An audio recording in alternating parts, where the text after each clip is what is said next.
I call to order the meeting of the Minnehaha Creek Watershed District Board of Managers on November 21st, 2019. All managers are present. I see no member of the public, so we'll move on to approval of the agenda. Is there a motion to approve? So moved. Second. Manager Miller and second Manager Maxwell. Those in favor say aye. Aye. Any opposed? I want to amend it. I guess I should have done that Well, before. let's wait till we get the consent agenda. Okay. I was corrected on this one. I was first in this chair, so I know we have to even wait. Okay. All right. And we did have the vote. There is an information item in the packet, which is the summary of the CAC appointment process put there by Ms. LeBeau. And then moving to the consent agenda, removing items 5.1 and 6.1 and 2, and adding a 6.3 and putting that under action items. Then the consent agenda would then consist of two resolutions. 19098 is to amend the manager per diem and expense policy and authorize an increase. And Resolution 19099 approves attendance at the 2019 American Geophysical Union Conference. Is there a motion to adopt the consent agenda? Approve the consent agenda? So moved. Manager Olson, is there a second? Second. Manager Maxwell, those in favor, please say aye. Aye. Thank you. President's report. I participated in a discussion along with Manager Miller and staff of setting up the new banking process, and that's why we have pulled the registers for a little bit more discussion.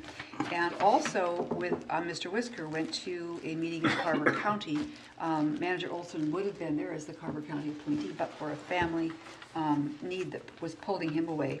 The meeting was attended by two county commissioners, Commissioner Malushnik and Commissioner Workman, and about half a dozen county staff, the administrator, assistant administrator, AIS staff, and Paul Moline, who's the water person there. Mr. Whisker went through a listing, a summary of the $1.9 million roughly of money that is spent by the district or funds the district helped to get for projects out there, and the county commissioners were very pleased. I heard A+ and perfect, so that's good. They're happy with what's being done out there. And then we began talking about AIS, which was one of the purposes for the meeting in the first place because of the cost share grant program being phased out after next year. And I think they really get that we are focusing in a slightly different way. They have, of course, residents and lake associations that are very interested in continuing those programs. I think it sounds like the county would try to work with them to keep their boat inspection programs going. And the counties have to have a plan, I believe, to use that money that the DNR distributes, the statutory provided money.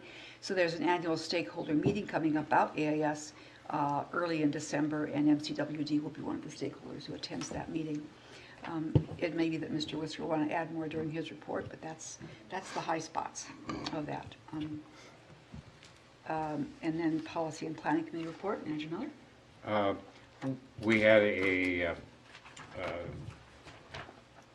presentation on the responsive model development, and it shows a lot of really good, thoughtful, and comprehensive work. We didn't get completely through the discussion because there was a lot of good questions, and we're going to continue that at the next meeting. Thank you. I also attended the Citizens Advisory Committee meeting last week. They had good attendance. 9 members were there. There was a robust discussion, I would say, of strategic communications inside space, which we've, of course, seen in committee meetings ourselves. A lot of good suggestions and comments from members of the CAC. I took a lot of notes. And then Ms. LeBeau talked about the annual reappointment process or appointment process for CAC members. There are 10 members who have indicated they wish to return, and of course the openings have been posted in all the places we would have to post them normally. So that notice has gone out.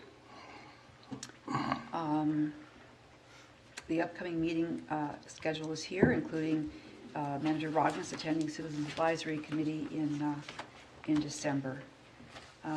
Moving down then to item 11.1, appoint a representative for the MOD annual meeting. MOD invites each district participating to send 2 representatives who can vote during the annual meeting. The votes are things like resolutions, budget. There may be sometimes bylaws changes, I don't think this year, so that kind of business of the organization. I know that Manager Olson and I are signed up. Is anybody else attending? It sounds like maybe we should be the Oh, no, the voting delegates. I withhold every, Both of them. Nobody can Yeah. vote. I move approval of the designation as the delegates. Thank you. Is there a second? Second. Manager Rognus, those in favor, please say aye. Aye. Thank you. Then, looking at item 5, with the minutes which I pulled, there's just one change I want to ask for at line 80 to add Manager Loftus's name as someone who participated in the strategic communications discussion. It says Manager Miller, it should say Manager Miller and Loftus. So I would, Move approval. with that amendment, is there a second? Second. Manager Olson. All those in favor say aye. Aye. Any opposed? Thank you. And then, Manager Miller, would you like to lead off the discussion about the wire transfers and the, We've had a good meeting, Chairman White and I and James and Kathy, on the transferring responsibilities from banking, from our current bank to Bremer, and all the new processing and processes and procedures and everything. And it was, I just want to commend Manager White for, I observed at the meeting that she was totally engaged in every aspect of the discussion. And and I was just recalling that she's totally engaged in every aspect of every discussion. And I mean that sincerely. You do a superb job of guiding us on a policy level, but in addition to that, making sure that what comes before us is fully understood and fully aired before we're asked to make a decision about it. I really appreciate that. thank you.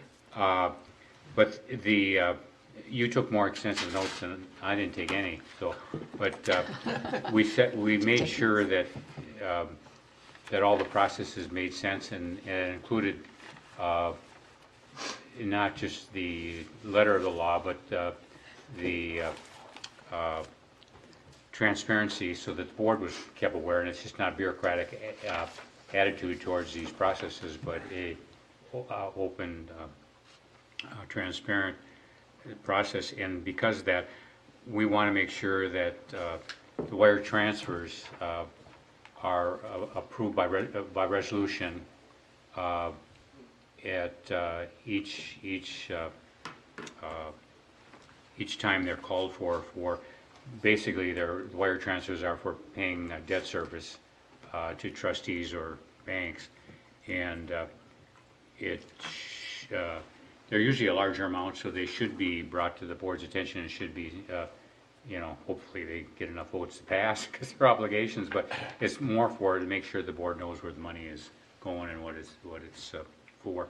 So we want to include a wire transfer to Hennepin County in the amount of $854,809.38. That's due December 1st, 2019, for payments on three different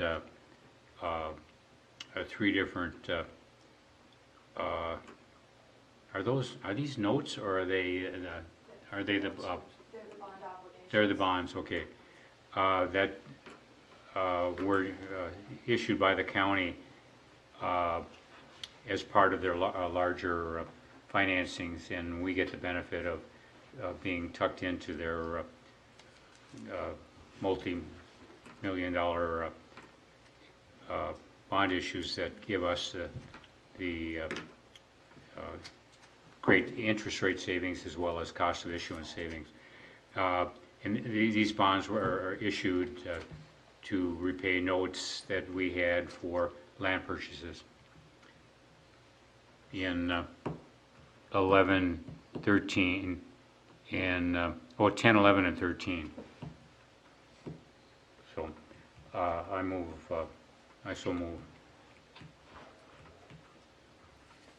Is there a second to the motion to approve that wire transfer? Second. Manager Loftus. Couple of thoughts, questions maybe. There's a wire transfer on the check register. This one for 78,000 plus. Do you want to have a separate motion on that as well? No. Which one is that one? That's just for the building payment. Yeah. Yeah, we have enough discussion about that. I just want to make sure when we have these large transfers that everybody is aware of it and what it's for, and that it just doesn't become just a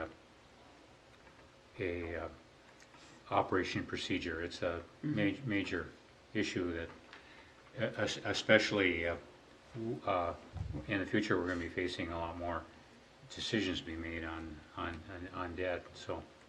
One comment made during the discussion that we are going to know what these are, except possibly in the case of a land purchase. So we'll have to, there may be some thinking ahead that we have to do there, that these are, we'll know what they are, so Yeah. there's no problem. And you said by resolution, do you think it would be adequate to have it as just a separate item on the consent agenda? Do we do That'd be by fine. motion? I don't, just as long as the board's notified and it's Call it official out. action. Any other thoughts? You could put the wire transfer amount and project reference right in the line item. Sure. On the agenda? Yeah. That'd be good. Does that work? All right, then all those in favor, please say aye. Aye. Any opposed? Thank you, Manager Miller. And I took a lot of notes, but I don't have them with me, so I didn't ask me to recite anything. Different piece of paper. All right then. And is there a motion to approve the check register and surety register? Move approval. Second. Second by Manager Maxwell. Those in favor say aye. Aye. Any opposed? And thanks to staff. Thank you for that. We have two discussion items up here this evening. The first is about the Wayzata Lake Effect, which has requested a letter of support, and I'll look to Mr. Whisker for that. Yeah, thank you. President White, managers. I'll keep this brief because I think everything that you need for considerations in your packet. Basically, the Wayzata Lake Effect Conservancy, which is a nonprofit spin-off to support the city of Wayzata's plans that they've developed in partnership with a number of different nonprofit and public partners over the last 6 or 7 years for what they're calling the Lake Effect. That conservancy's requested a letter of support from a number of different entities, including the Watershed District. They'd approached President White, so we wanted to bring that forward for board consideration tonight.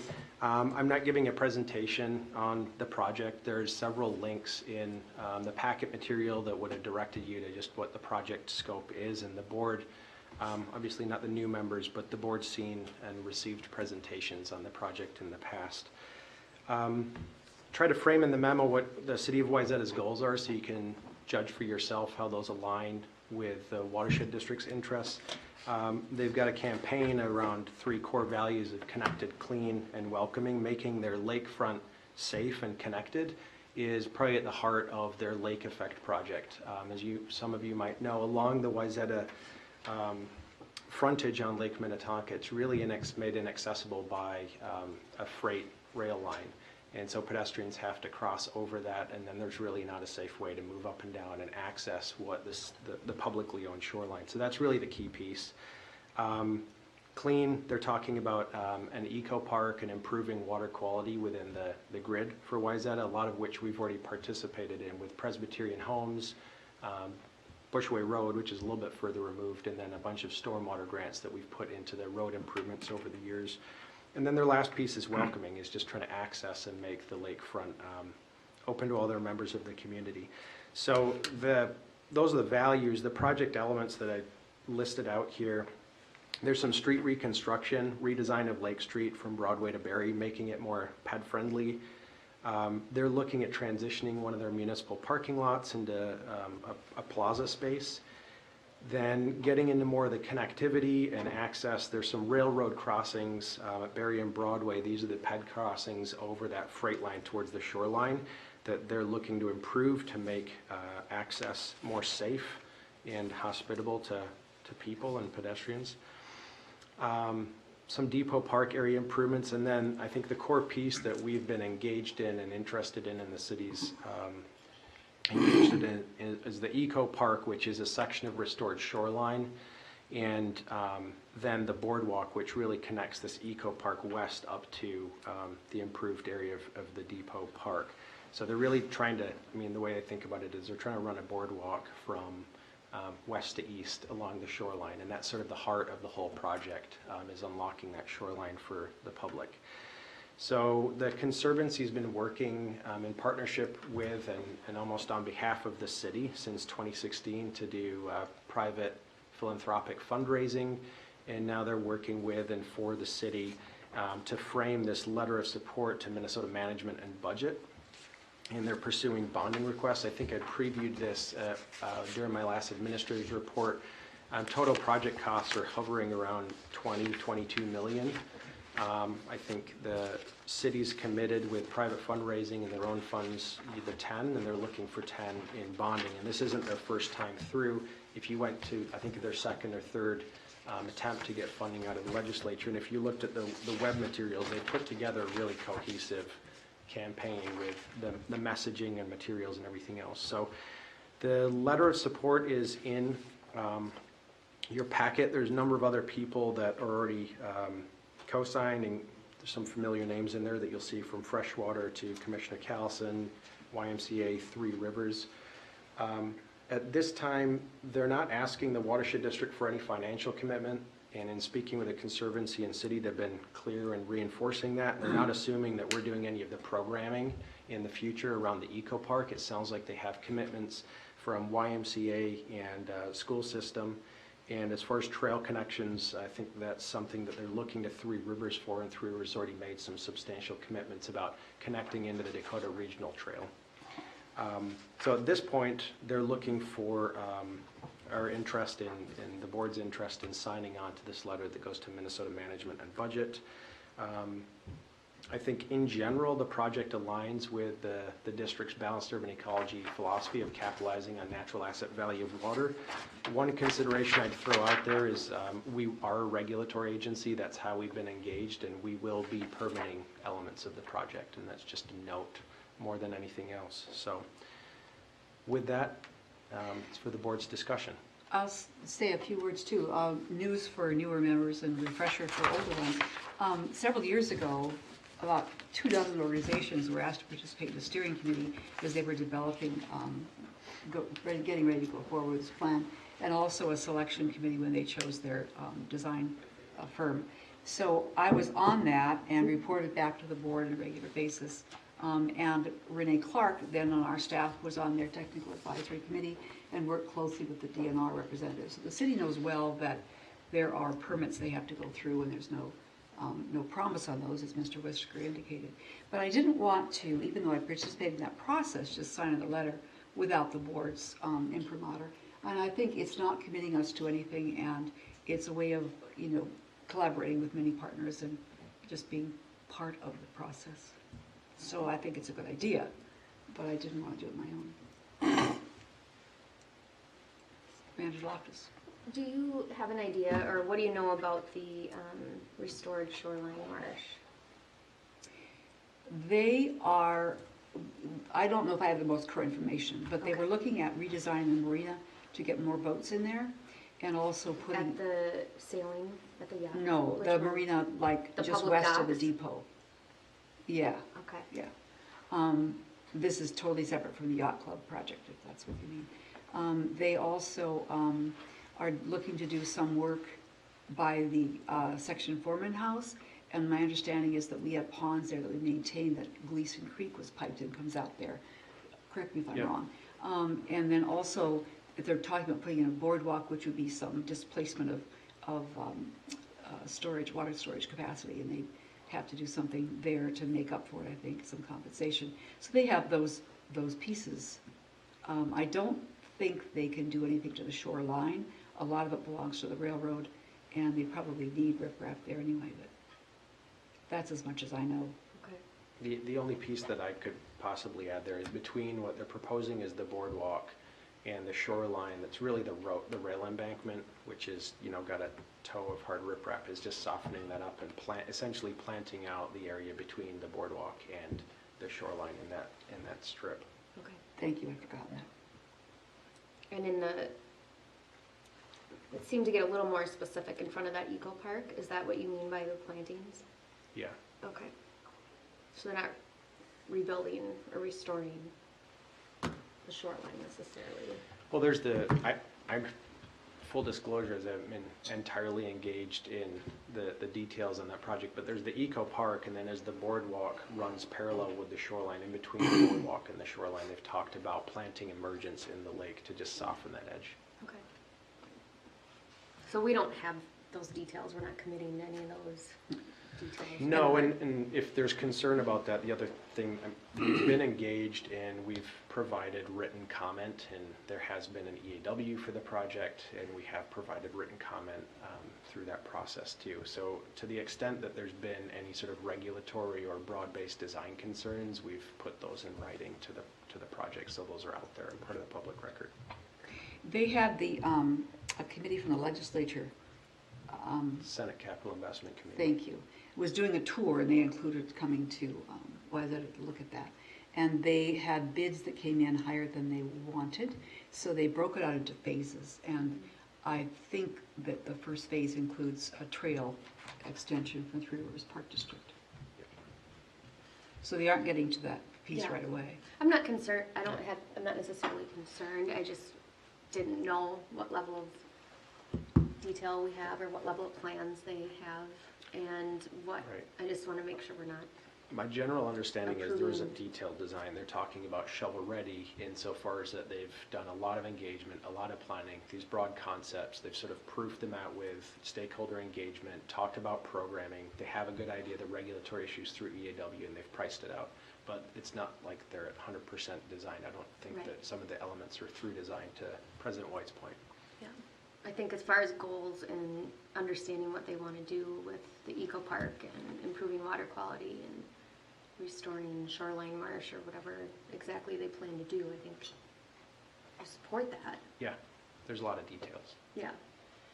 Andrew Robbins. I would imagine that there'd be a lot of consideration in that EAW about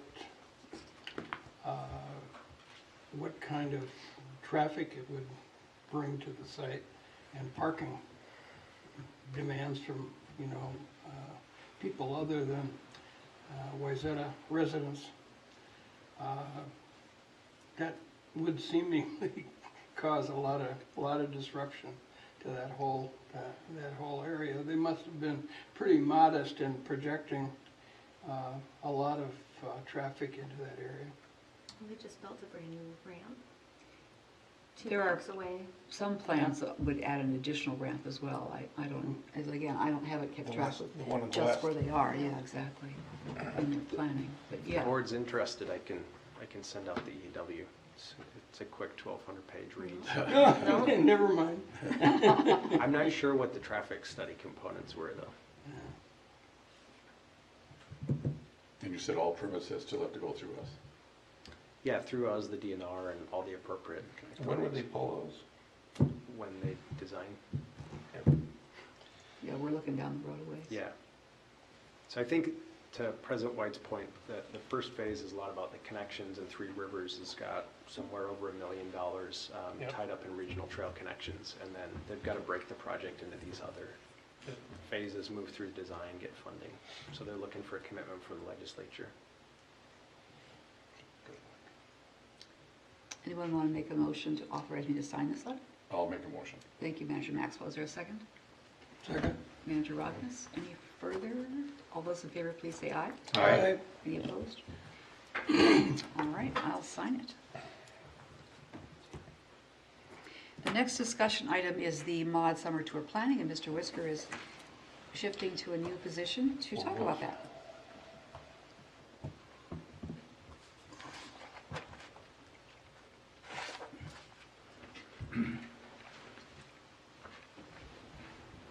All right, President White, managers, we've got a brief PowerPoint tonight just to frame some preliminary ideas regarding the 2020 MAUD Summer Tour that, as you know, Minnehaha Creek Watershed District's been selected to host.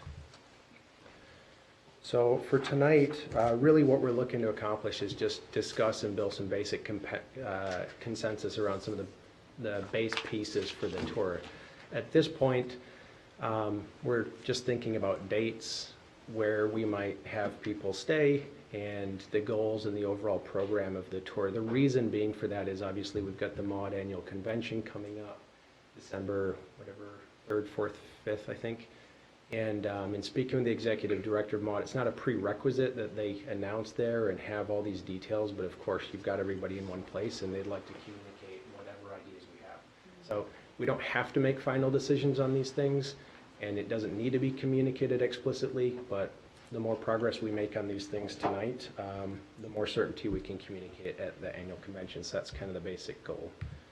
In terms of outline, I was just going to provide a very brief background on what I know, and we can turn to others that have attended the MAUD Summer Tour, of how these things have been programmed in the past couple of years.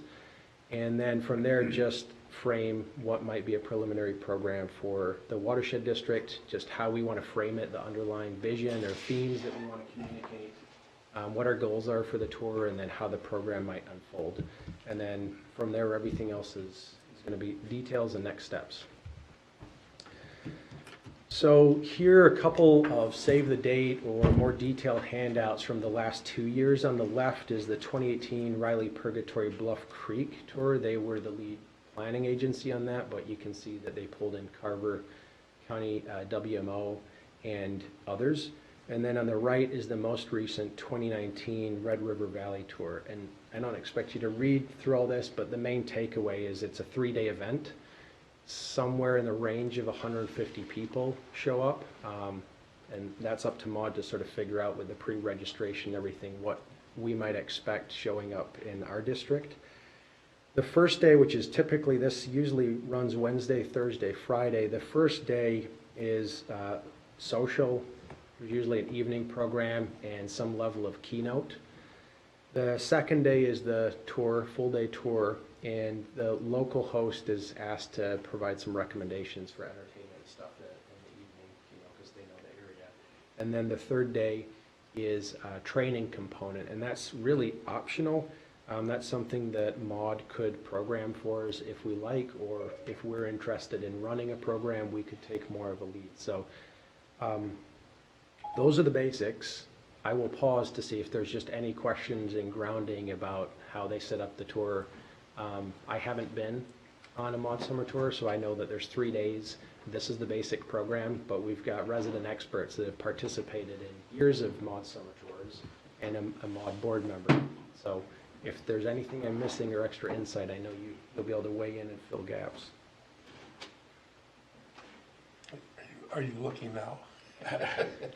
Just if there's any reflections on the program or what you've experienced in the past, now would be a good time, because then I'm going to get into like how we might frame ours and how our 3-day event might unfold, and just see if it makes sense to people.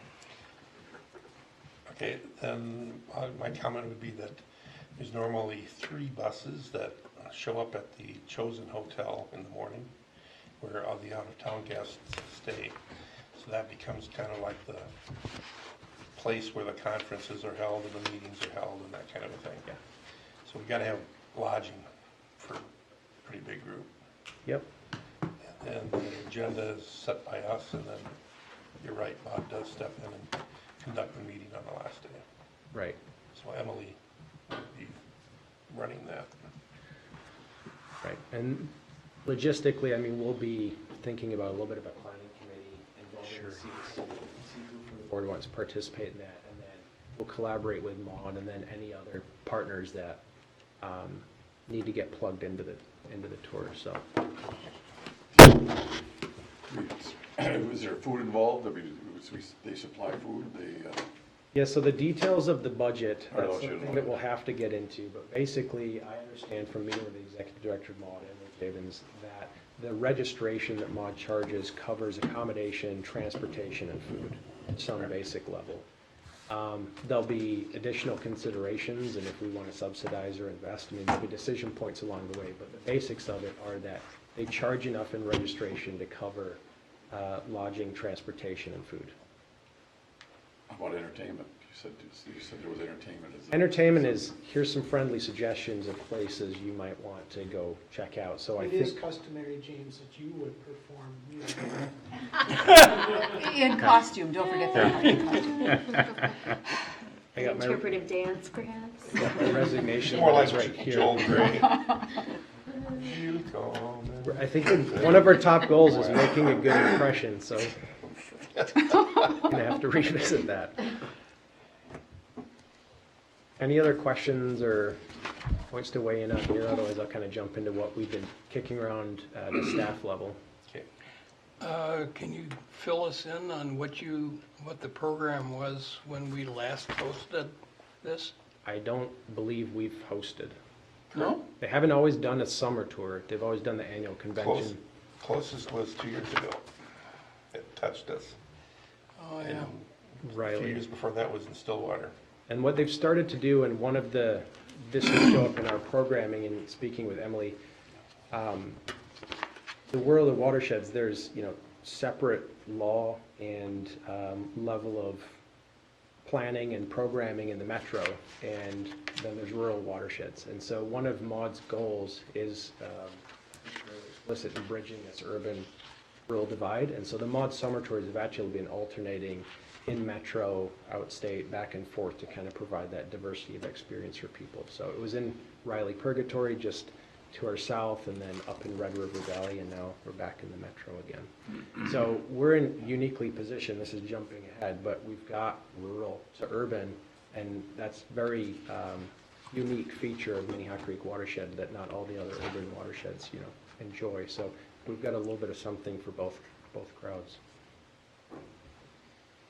Anything else here? Okay. Is partnering going to be a theme that would kind of permeate the whole thing? Absolutely, yes. So I just wanted to start with framing and then goals, and then what our 3-day of events could be, and then just take ideas. And then what I'm looking for, dates, sort of that hotel home base, and then I think we've probably got enough to keep Emily and the folks at MAUD informed coming up early in December. Not sure what's going on here. Computer's acting funny. There. So just in terms of basic framing, I think one of the things that we want to communicate is this vibrant, diverse patchwork of communities that create our really interesting economic, social system that is Minnehaha Creek watershed. We've just got a very diverse land use. That's something that we've heard through even the communications research, is this rural to urban is quite unique. We have the lake community in the middle, ex-urban rural land where we still have feedlots, farms, and subdivisions that are starting to kind of annex that land. We've got the lake community in the middle, and then we've got the creek community flowing right through the urban center. And it's that system and all of its key resources. Key resources, like I said, like Lake Minnetonka, the creek, that really form this terrific example of our balanced urban ecology. It's relationship between all those different landscapes and how they influence natural resources and our water resources. And then it's through our unique balanced urban ecology approach that emphasizes that triple bottom line, social, economic value that's created when we integrate that diverse tapestry of landscape. When all that works in harmony and we work with partnerships, that's how we're choosing to accomplish our mission. And it's largely driven by these iconic resources in this diverse landscape. It's almost a necessity for us to partner and integrate. Sort of basic framing, I think some of our goals is baseline. We want people to remember, have a memorable and experiential learning opportunity that's rooted in our unique approach. In a lot of ways, I view this as something of a reintroduction of the district to MAUD. MAUD's changed, we've changed. I think in the last, if you look at the last 8 to 10 years, we haven't been as engaged in MAUD, whether it's metro or at the state level. We haven't been going to the convention en masse or presenting. And over the last 2 or 3 years, we've tried to get more engaged and show up, present our way of doing things. We've had a stronger presence at the conference, and this is an opportunity to bring people to our work and say, here's how unique and diverse Minnehaha Creek is, and here's our approach to the work. We want to highlight, I think, how diverse, this is really starting to bother me, highlight the diverse and intricate systems that comprise our watershed. I think a huge part of this tour is just showcasing for people that we've got rural to urban. The Lake Minnetonka experience is really unique for people that are visiting from outstate. Probably makes sense given the pressures over the last year and us tackling this concept of what happens to our watershed under a changing climate regime, to highlight our approach to water management in context of a changing climate, whether it's around Grays Bay or how we're thinking about what our role is in that context. And then I think finally, we're just looking to build a network of support from these Tier 1 audiences, whether it's partner agencies, statewide organizations. Emily had talked about pulling in Bowser, Clean Water Council. Those are all opportunities, but also I think we want to think about pulling in key legislators that we'd like to have experience the district, check out Grays Bay Dam, understand our comprehensive water management approach. There's an opportunity to pull in our principal partners of Carver County, Hennepin County, USGS, National Weather Service, St. Louis Park, Hopkins, at some of these stops to talk about our work on our behalf and explain how, when our work's integrated into their community, they're finding value. And so I think it's working both ways. It's bringing people in as a priority audience to experience our work, but then having our partners try and show up and talk about our work on their terms. So those are some basic goals, and nobody's married to those, so we can adjust those if we need. I just thought that would help frame and steer what we're thinking about. In terms of the 3 days, maybe piggybacking off what they did in Riley, which is kicking things off with a tour of the river, we thought that we've got Lake Minnetonka. People just love being on the lake. Having a sunset cruise on the lake is just, people will just love it. And so what we're thinking is Wednesday people will arrive, and we're generally targeting the destination home base of West End, centrally located. It's off all of the freeways. We've invested in the site and have a clean water story at home base that took Brownie Lake off the impaired waters list. There's hotels everywhere, packed full of entertainment. So it just seems like a good spot for people to land. That we can also think about when people get back there, how MOD sponsors, which are a lot of the engineering firms, if they want to program that space and convene people, do happy hours, there's just a lot to work with there, and our story's embedded in that site. As well, on the back end of the tour, if we want to participate in training, if you're putting folks up at the DoubleTree across the street from West End or whatever, they've got conference space, so we don't have to worry about busing or shuttling people around. It's all right there. So they'd arrive, and then we'd hit Minnetonka, do the boat cruise. That's where you'd have the keynote and the framing. Thursday, we'd have the watershed tour and options for them in the evening, which I'll talk through, and then Friday, the seminar. So that's sort of the broad brushstrokes, and then I have a little bit more detail for each one of those pieces.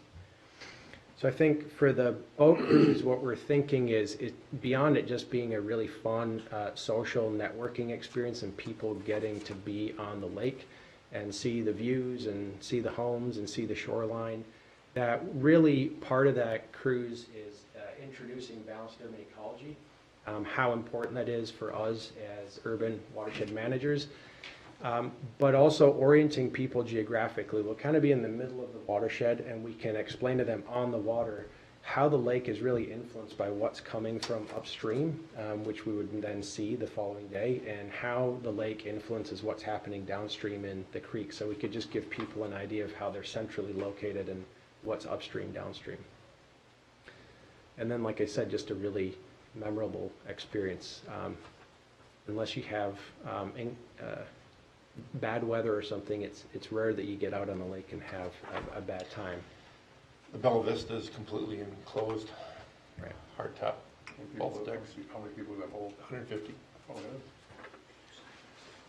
Could you stop at the dam park and look at it? I mean, that's kind of a unique, Yeah.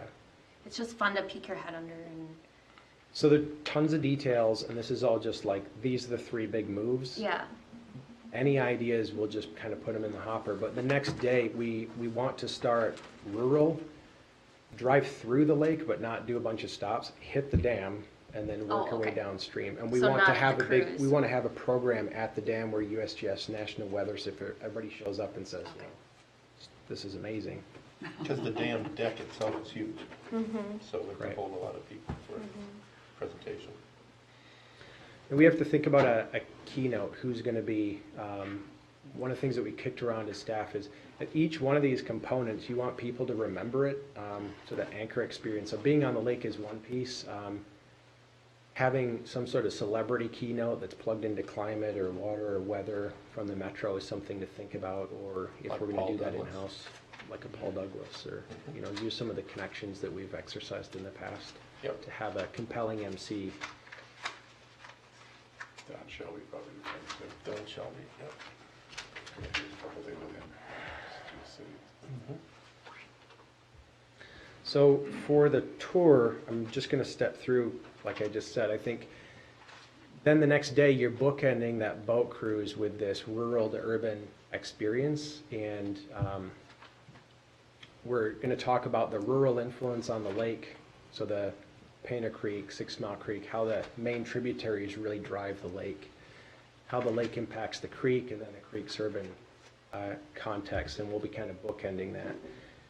Want to pick projects that are highlighting this triple bottom line and frame everything in partnership context, and then have our partners actually show up and program.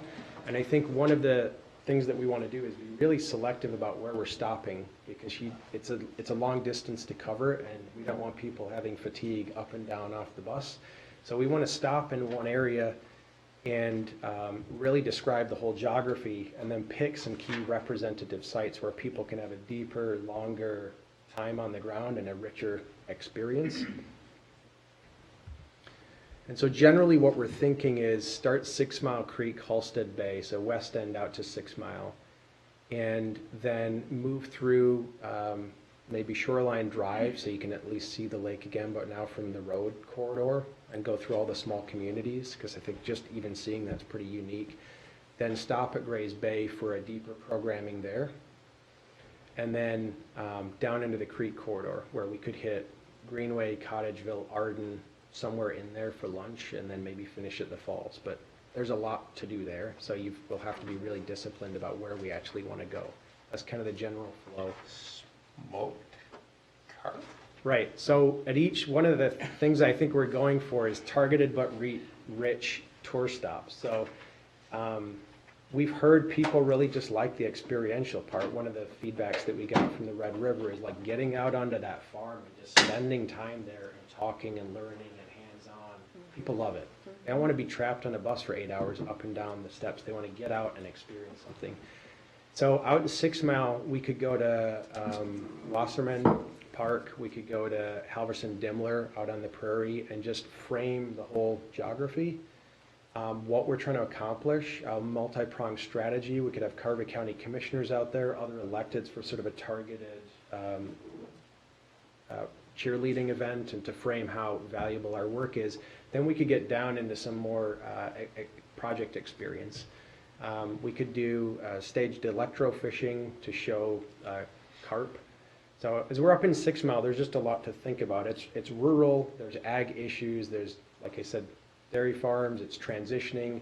A lot of watersheds across the state are experimenting with carp management. We have this amazing program that Lessard Sam's been generous enough to fund. We could have somebody from there out. So one experiential piece is people just seeing the fish and the electrofishing and that. And one of the things that we've done in-house is Brian's big into barbecue and smoking. So some of these carp we've actually smoked, and I'm surprised to say they're really good, but something like that. Were you And that surprised might not because be the Brian only- did it? I wasn't surprised because Brian did it. No. I'm not surprised Just by checking. anything he does anymore, but that they tasted good. some sort of experiential event, whatever that might be. Then go out to Grays Bay and talk about hydraulics, sort of this fulcrum point of the lake and the creek and the sensor network that we're putting in, have National Weather Service, USGS, and DNR just do the presentation for us and talk about how it's leading in the state for climate resilience and how it's unique to have a watershed managing that big of a water budget that impacts the urban core and what the implications are for all the different agencies in the future as they deal with climate.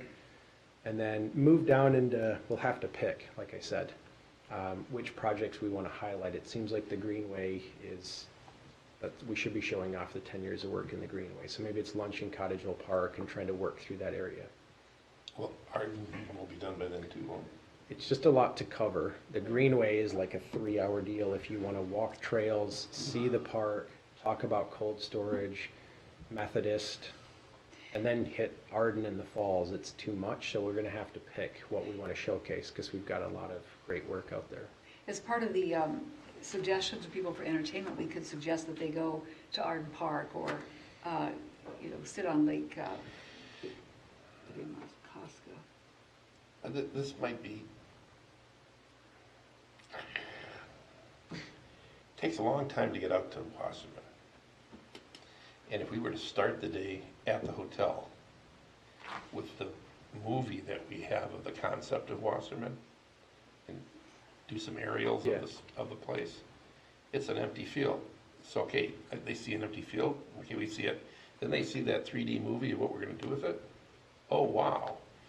And then from there, go to Cottageville. I don't know that driving a half hour out to Wasserman and a half hour back is that's like a long time on the bus for a field. Yeah, we'll have to look at that. So that may be blasphemy coming from the 6 Mile guy, but I'll let the county commissioners know. It's the A plus goes to I had the same initial reaction in talking this through with staff. I just think, and in talking it through with Emily, there's something really powerful about showing people or having an experience with that upper watershed, the lake, and the creek, because there isn't another watershed out there that has those big three jumps in land use and how they all work together. But there's drive time. I think if we have few enough stops, it'll work. Like when we did Red River Valley, we had a lot of time on the bus, hundreds of miles, I'm guessing, but we didn't have too many stops. We could remember them mostly. There was one place where they drove by and said, "Oh, we fixed that stream," but mostly it was getting out and talking to the farmer or to the people at the agricultural college or things that are memorable. Yeah. I think the thing that would be most memorable would be harvesting carp. Those photographs of that process. pulling up a box net Oh, awful. that we stocked the night before. Sure there's some there. Yeah, I mean, it's not the most attractive thing, but that people love that stuff. Every time we try and bring something forward carp related to the board, we get into a 45-minute discussion. It's fascinating, and seeing it live is really memorable. And I think there's an opportunity to be up there talking about how we've converted 2 big row crop parcels into prairie and restored tens of acres of wetland right on Halstead Bay, right on a regional trail. That we're doing park work, that we worked with the Maters on a development. I mean, we've done a lot of really great work up there, and I think we'd be missing something if we don't try and get people out to the rural part of our watershed to connect them to the fact, Emily had said a lot of the outstate watersheds view the metro watersheds as, running rain garden programs and not dealing with the same challenges they do. And they deal with carp and they deal with ag and they have feedlots. And I think that there's just a connection point there for people to say, hey, we have those same challenges and we have, all the way down into Minneapolis. I mean, it's just opposite ends of the spectrum. Just get a bag with a carp in it that they can take home. Yeah, a baby carp. Yeah. Throw it in your lake. In my opinion, I would feel like they were getting cheated if they didn't see the falls. Right, and that's the other piece is So, we have, I exactly. mean, the Greenway is great, but 3 hours there is too much. Yeah. I know you were just giving an example, But no, but to lunch at spend the 3 lunch at the park would be a great you know, idea. so I know it's a great stop, but, Yeah. 3 hours, I really would love to see them get to the falls. I agree, yeah. Iconic. Hmm? It's iconic. It is. Yeah. Their logo. It's our logo. It's a- And it's one of the most visited parks in the state on an annual basis, and it's just impressive. Extremely, yeah. So, yeah, I mean, it might be at Cottageville Park, that we're doing movie in the park, an abbreviated peek at the boardwalk, and moving on. I'm just saying, if you wanted to spend time there, You could, yeah. easily kill 3 hours Right. walking it. So if you're gonna get there and get to the falls, it's sort of surgical strike, in and out, hit all the high points of this 10 years worth of work, a couple showcase examples, maybe while they're eating lunch in the park if you've Yeah. got the weather, and then you're down to the falls. I think a presentation on the wood bridge at Reach 20, you could see the key amenities right there without hiking it. Just Yeah. get off the bus. You hear come about from it. 6 Mile, hit the dam, lunch, At Cottageville, stand on the bridge, talk about the preserve and the whole, because the yeah. boards are there, that's where the You education. drive pavilion- past, now that you can see it, you can drive past Arden if we run out of time, or go through Arden. So those are the broad brushstrokes, and they don't Get need the that falls. anywhere near that level of detail, we just kind of That's way kick cool. things around. The other big piece that I think would be, because we want to set a standard, I think the other big piece is making use of the time on the bus, so it's not dead time, because there's a lot of travel time. And so I think we want to be thinking about how to keep the bus component interactive, and if we've got 3 buses, it gets challenging to have 3 different people breathing into the microphone up front, yelling, and I've been on enough tours where you're getting inconsistent information, you can't hear, so making sure that we've got video on the bus, it's interactive, and either we're doing the videos on the bus and a narrated video, or a web-based app, a story map through GIS that you can just log on, and it's running you through our projects as you're driving through the district, a piece about Lake Minnetonka when you're coming back down Shoreline Drive, those sorts of things. So as you're on the bus, everybody has a consistent experience, and it's more interactive and using technology rather than somebody waving their arms at the front. What I heard from Emily is a lot of paper handed out. If you've got somebody at the front of every bus with the mic and handing out a lot of paper, it's just less engaging. So that's an extra level of lift for us to think about if you wanted to go there in terms of pulling that off. Jessica. Is it too much to ask that everybody just kayak the whole creek? Right. It's interactive and it's Mhm. fun. Yeah, it is too Yeah. much. Oh, okay. It's too much. We could put in You wouldn't like have a to worry quarter about the mile. bus. We could put in a quarter mile upstream of the falls, and Let 'em go. Years ago, we did a that's a good idea though. Is canoe like trip on, that's 150 people. The logistics on that. That's we only ruined one canoe and Sign up a couple as a people side fell session. in. yeah. It was a good experience. Jan Callison was mayor of Minnetonka at the time, and It's really her cool. canoe split in 2 Ooh, when it hit a tree sideways. you won't We've done that forget with it. the Strib Reporter too. They lost a pretty expensive camera once. Well, I'm really enthusiastic about the ideas you've laid out. I think it'll be great.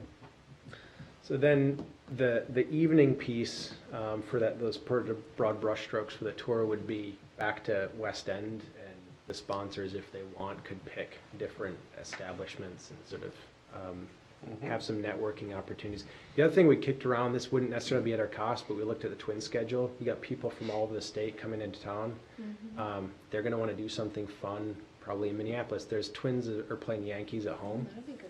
And Pentair's got that capture reuse system at the Twin Stadium, and we can definitely organize that. So if people want to sign up, pay for a game, you could reserve a block of tickets all together for the mod crew, and then they could do the pre-game tour. They capture all the rainwater runoff, use it for irrigating the field, and then hosing down all the seats and everything. They do a pretty good tour, and I think that's a cool sustainability component. So people could go catch the game and still have the water connection. It's gonna be a hard ticket to It's get. a good idea. What's that? It's gonna be a hard ticket to get for that many people, Yeah. unless we got the Budweiser upstairs. We'll have to look at it. We've done some Twins games where staff have paid for tickets, and so the Twins are constantly calling us like, are you coming back? hawking blocks of tickets, but the Yankees game is going to be quite competitive to lock in tickets. Start now. Friday would be trainings and seminars, and we could just leave that to Maud, and they did technical training last time, or if we want, we could put that together, and that is, again, it's how far do you want to go? Seems to make sense to do that out at West End in the hotel and conference space, and the DoubleTree out there has a number of different conference rooms. I've been to conferences there before, so you could do a multi-track if you wanted, and we could have a partnership component with us and city partners talking about how to do partnerships, why they're valuable, why they hurt sometimes, why they're complicated. Climate and resilience could be a track. Technical piece, folks like hearing about just how to design stream work, stormwater work, restorations, and then there could be sort of a culture, relationships, red team piece that the district could push. So that's another idea for you to think about, is if we want to provide a learning experience for people on the back end of the tour as well, that's, you know, a little bit custom tailored around the district, its approach, and why it's successful.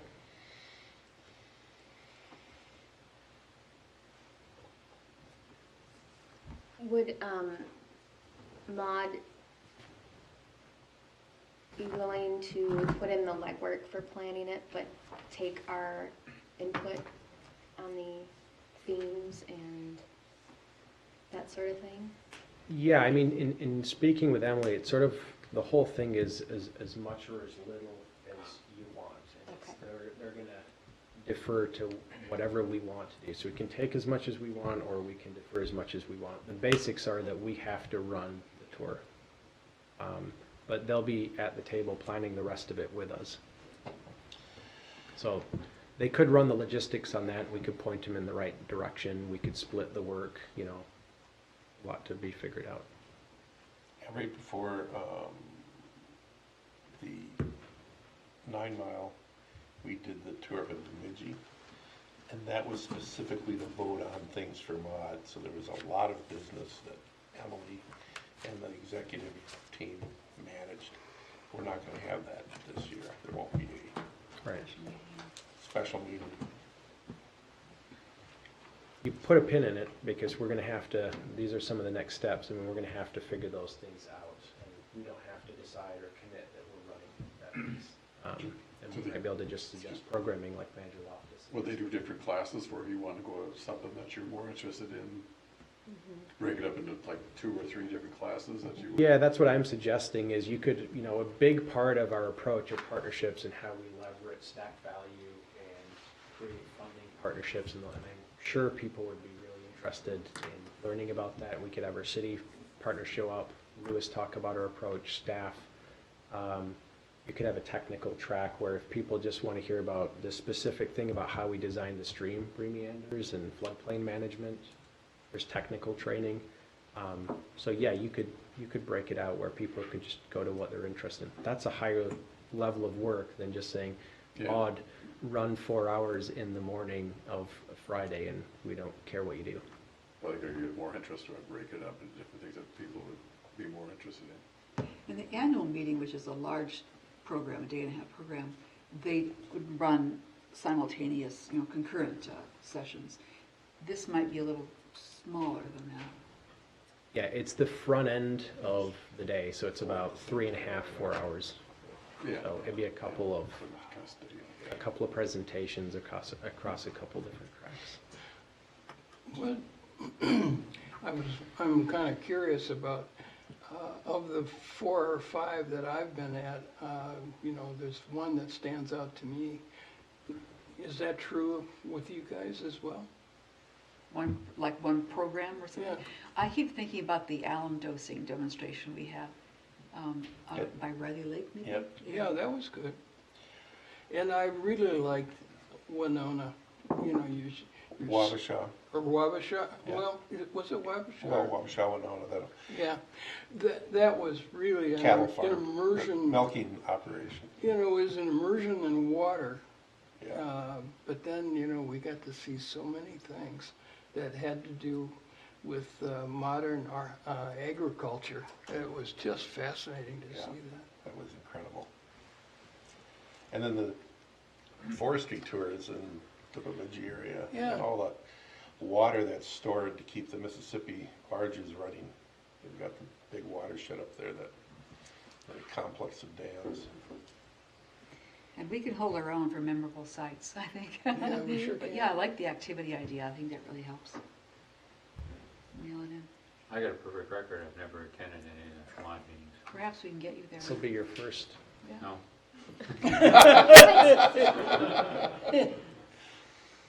Oh, boy. Yeah, so the next steps are pretty simple, lots of stuff to figure out. And if people are generally comfortable with, we're gonna do upper watershed and the creek, I don't know how much you wanna say about programming, we could easily whip together a save the date flyer that would be the dates that we just talked about, the 17th, 18th, 19th of June, that Wednesday, Thursday, Friday, that's right around when they do it each year, the third week in June. And then just what our general program is, and then they can use that at the mock convention this year. So if there's anything that you're concerned about, we can be a little bit more cagey about what the details are, but if you're comfortable with the dates, kind of the broad brush for the program, I think we can put something together that's not a binding commitment, but gives people a good idea of what we're looking to accomplish. Perfect. Sounds good. Yep.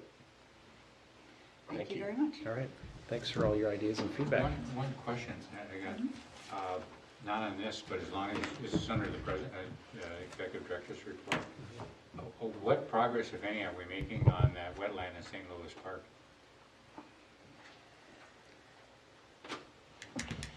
The Manager Miller, President White, you're talking about the, forget what we're calling it, but over by the Brunswick. Lifetime Yeah.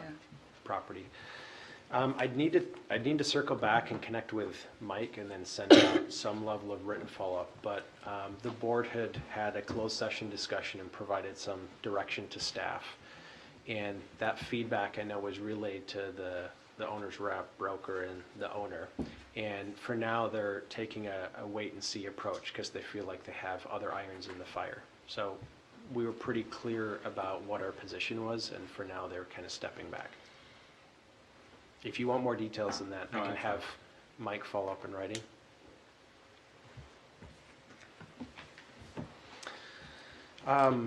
Just two other notes on the administrator's report tonight. Last Monday, the Victoria City Council did take some action on Wasserman Park.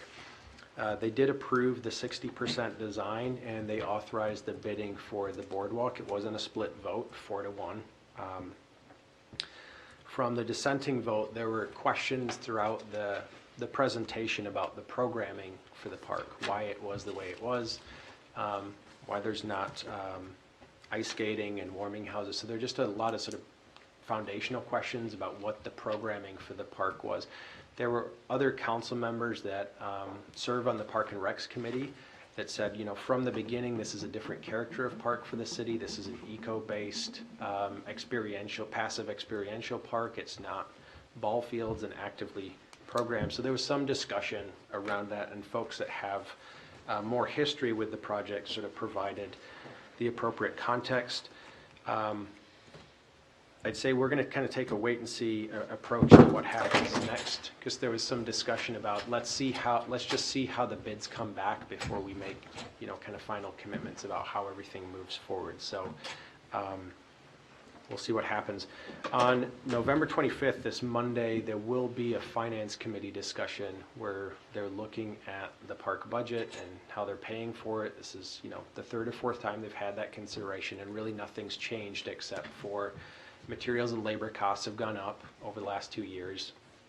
That's a dialogue they're familiar with. And so we met with the city manager and parks director this morning and just got a sense of how they're going to be framing everything, and they've invited us to co-present to get back into the vision of the park, the programming of the park, why it is the way it is, and if you want to VE or value engineer your way down from the current budget that's crept up due to materials and labor, you're not going to be able to do it through minor changes in material selection or number of parking spaces. You're eliminating one of the major 4 elements, like the parking lot, the pavilion, the play area, or the boardwalk. That's the way that you're going to get the budget down. So I think that's the basics of the discussion for the 25th, as well as there's no impact to taxes, and they have already figured out and discussed several times how to finance it.